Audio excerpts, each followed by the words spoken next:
Hi guys, ஒரு 2 days முன்னாடி நம்ம ஒரு 3 புல்லட் ரீல்ஸ் போட்டிருந்தோம். அதை பார்த்துட்டு இவங்க கஸ்டமர் வந்து கால் பண்ணியிருந்தாங்க. நம்ம இன்ஸ்டா ஃபாலோவர் தான். ப்ரோ, எனக்கு அதுல இருக்க லோ பட்ஜெட் புல்லட் எதுமோ எனக்கு அது வந்து போதும் அப்படின்னு சொல்லியிருந்தாங்க. பட் ஆனா அந்த புல்லட் வந்து இன்னொருத்தங்க பை பண்ணிட்டாங்க. ஸோ இவங்களுக்கு அந்த புல்லட்டை கொடுக்க முடியல. வேற ஏதாவது புல்லட் ஏதாவது அரேஞ்ச் பண்ணி கொடுங்கன்னு சொல்லியிருந்தாங்க. ஸோ இன்னைக்கு மார்னிங் நான் வந்த உடனே நான் உங்களுக்கு அரேஞ்ச் பண்ணி கொடுத்துருக்கேன். ஸோ இந்த புல்லட் இவங்க தான் இப்போ வாங்கியிருக்காங்க. ஆனா பட் இந்த வண்டி வந்து நாங்க போஸ்டே பண்ணல. இவங்க இந்த வண்டி பிடிச்சிருக்கு, ஓகே எடுத்துக்கிறோம்னாங்க. இந்த வண்டியோட ரிவ்யூ எப்படி இருக்குன்னு சொல்லுவாங்க.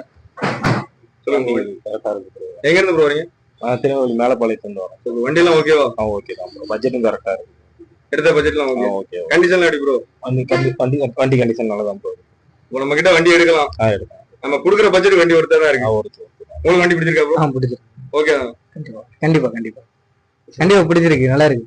வேற சொல்லுங்க. வேற எனக்கு வண்டி ஓட்டணும் ஆசை, இருந்தாலும் கிடைக்குமான்னு கொஞ்சம் ரிஸ்க் தான். சரி, எனக்கு கிடைச்சிருக்கு. சரி, அது ஒரு ஆசை தான் முடிஞ்சு. இப்போ நம்ம கிட்ட வண்டி எடுக்கலாம் நம்பி. சொன்ன விலையோட கொஞ்சம் கம்மி பண்ணி தான் போட்டுருக்காங்க.